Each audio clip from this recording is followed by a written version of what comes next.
po, congrats kay Maestro 21 TV. Congrats! Siya pong pinanghalpon na Best Reactor.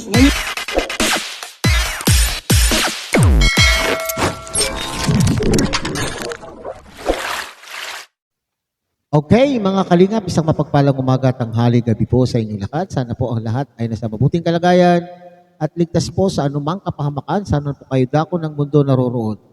Ako po muli ang inyong lingkod, Maestro 21 TV. At sa ating video ngayong araw na ito, tayo po ay magbibigay na muli ng isang panibagong reaction tungkol po doon sa naging beneficiary po ni Kalingap Nico, ang kapatid po ni Indianong Bicolano, kung saan ay meron po siyang natulungan na kababayan po natin na mula po sa kanilang bansang India na pauwiin dito sa Pinas o Pilipinas. Pero parang nagbago po ang ihip ng hangin. Ano po ang nangyari at parang itong beneficiary na ito ay pinagbibintangan itong si Kalingap Nico na ginagamit lamang daw po siya. Ginagamit lamang po siya upang si Kalingap Nico po ay kumita at sumikat. Okay, so yan ang ating paksa ngayong umagang ito. So bago po yan, tayo muna po ay magbibigay po guys sa ama at founder po ng Kalingap, Kuya Bal Santos Matubang. At tangkilikin po natin Ate Ed the Vlog, Kalingap Rob, Kalingap Dan, Kuya Brooks Vlog at Ruel of Malalag. At siyempre, kung bago lang po kayo sa munting channel na ito, sana po inyo rin pong tangkilikin sa pamamagitan po ng pag-like, share, and subscribe. At tuloy pindutin na rin po ang notification bell at nang sa ganon, tayo pa rin po ay magsama-sama sa susunod na mga reaction videos na ating pong gagawin. Likewise, may kami shout-out po sa ating mga kasamahan po dyan sa Karepa, Kalingap Reactor Partners, sa pamumuno po yan ng aming presidente, Javier De Leon, a.k.a. Birador. At tangkilikin din naman natin ang ating mga kasamahang charity vloggers, mga masisipag, matyatsyagang mag-scout, dyan po sa iba't ibang Kalingap landing pad na mayroon po tayo sa ating bansa. Ganon din po sa inyong mga Kalingap subscribers, solid supporters, and organic sponsors. Mega shout out. At siyempre sa ating mga kapatid po dyan sa Team Siomay ng Kalahi Community at ng buong Kalahi Community, mapagpalang umaga, tanghali, gabi po sa inyong lahat. Okay?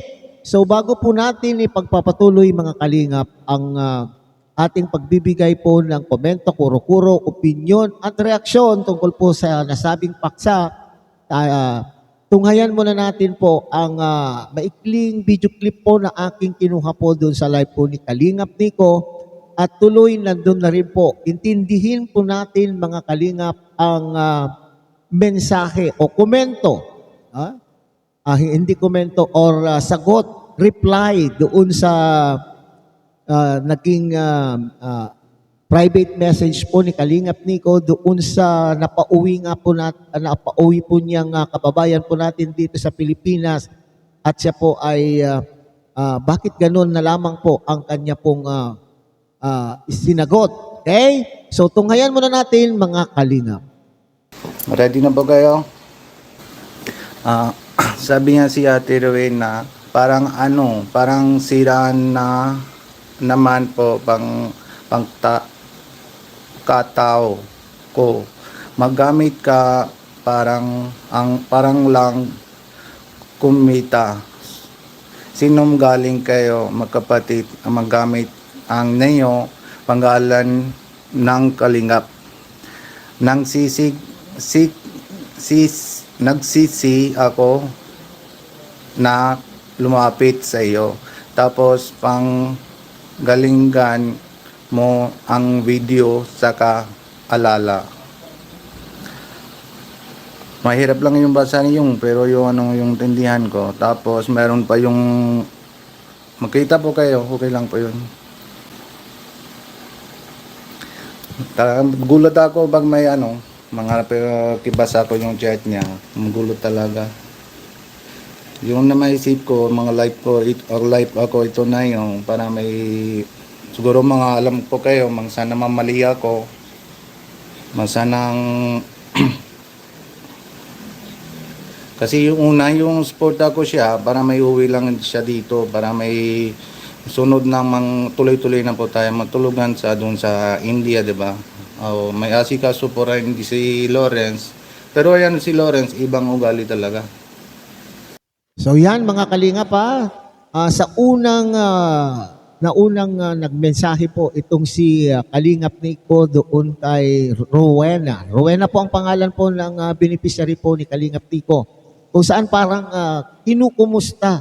Kasi nung pagdating po niya sa Manila, kung kinumusta niya, kung kumusta na po sila mag-ina. Dalawa po silang mga kalinga pa. At sumagot naman po itong po si Ate Rowena. At sinasabi niya dito, pinagbibintangan, nako po, kung sino pa yung natulungan, bakit ganito na lamang ang kanyang galit. Pero kung ating pong susuriin ang kanyang kasagutan, mayroon po dun sa ibaba nakalagay po, kung kailan ka, parang sinasabi niya, ngayon ka lang nakaalala. So, ngayon ka lang nakaalala, sabi niya, ginamit niyo ako, kayong sinungaling kayong magkapatid, ginagamit ninyo ang kalingap, sabi po niya At doon sa dulo nakalagay, sinabi po niya doon, ngayon ka lang nakaalala at ikaw po ay kumita na nang dahil sa akin. So parang yun po yung kanya pong buod nung summary ng kanyang reply doon sa pangungumusta po ni Kalingap Nico. Para sa akin mga Kalingap, parang sabi niya, ngayon ka lang nakaalala, ibig sabihin, ini-expect po nitong Aling Rowena na ito mga Kalingap na dahil sila po ay blinablag. Blinablag at iniisip po niya na sila po ay si Kalingap Nico po ay magkakaroon ng malaking kita sa kanya pong sa pagbablog po sa kanya. Yun po siguro ang nasa isipan po at yan din po ang sinasabi po ng ating mga viewers Inaakala po itong Aling Rowena na ito na nang dahil po ibinablog po siya ay kumikita na po.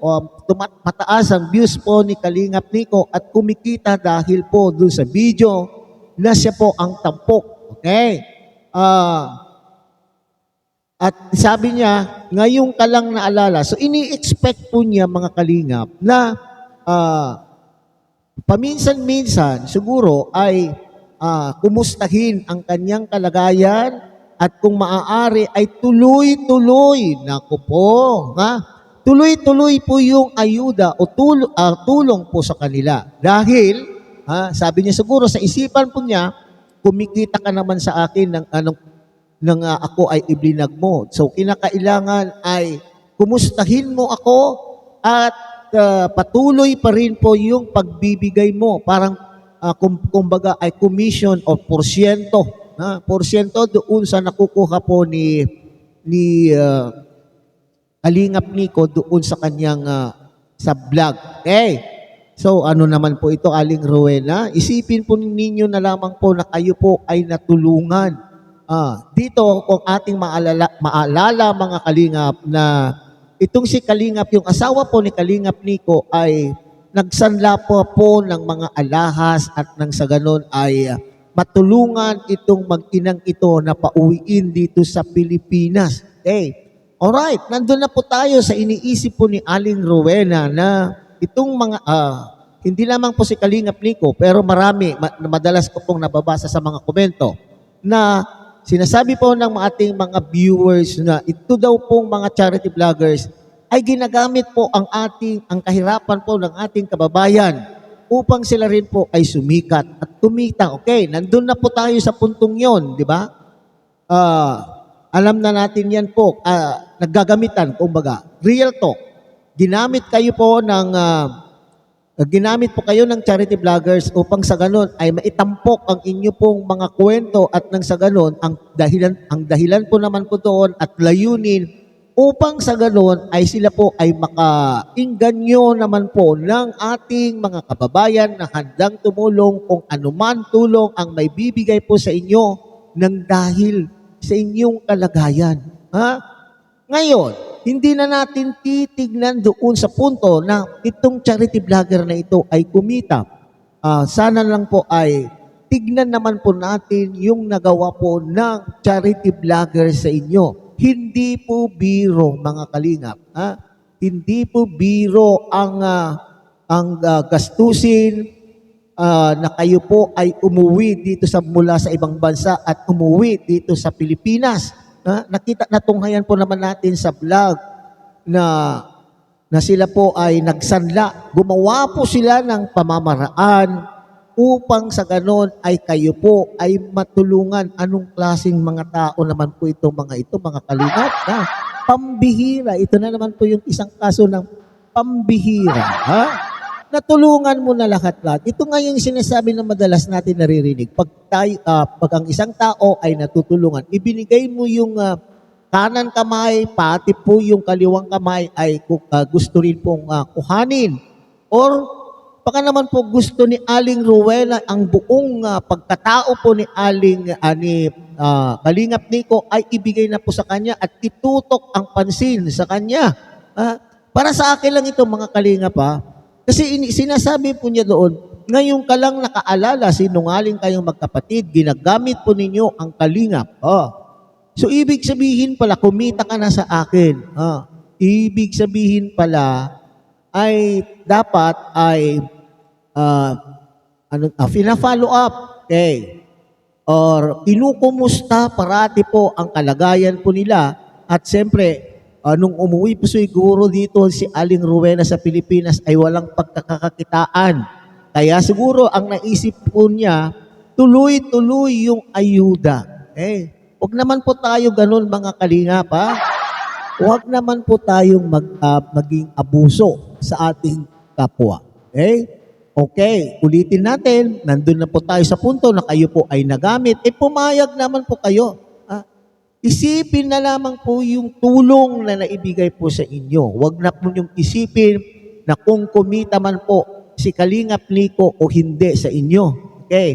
Pero kung bibisitahin naman po ang mga videos na nagawa po ni Kalingap Nico na kayo po ay tampok, ganun na ba kalaki ang inyong views? Million ba ang naging views ni Kalingap Nico sa inyo at sasabihin nyo, napakalaki. Naging viral ba kayo? Naging trending ba kayo? Suriin po ninyo yung bilang po ng views ng mga vlog sa inyo. Kung ito ba ay nakakasapat ba doon sa ginastos po ng mag-asawang Kalingap Nico at sila po ay nagsanla ng kanila pong mga alahas para kayo po ay matulungan.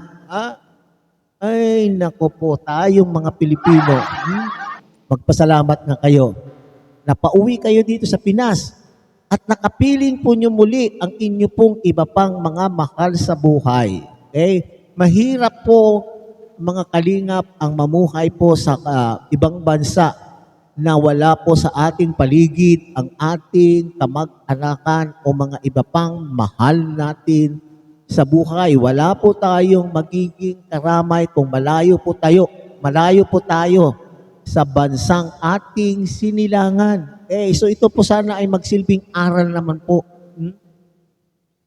Sana po ay magiging, anong tawag dito? Ano yung term na ginagamit yan, mga kalingap?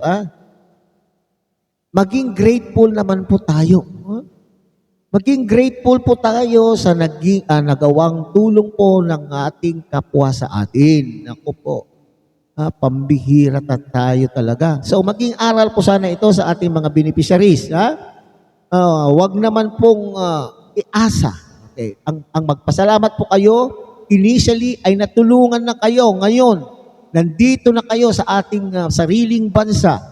Gumawa po ng pamamaraan upang sa ganun ay matustusan po ninyo ang inyong pangangailangan. Huwag na po kayong umasa pa na kayo pa po ay matulungan. Ngayon, kung mayroon pa pong mga supporters, followers po ni Kalingap Nico na handang ipagpatuloy o anggihan po kayo, maanggihan man lang kayo maski papaano ng tulong, ipagpasalamat. Kayo na po ang gumawa.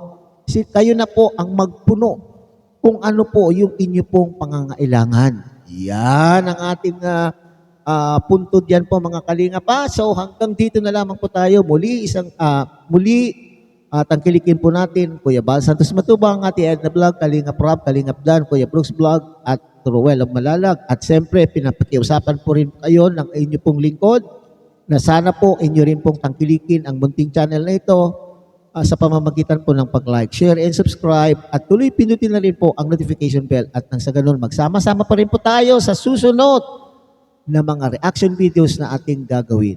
Muli isang mapagpalang umaga, tanghali, gabi po sa inyong lahat.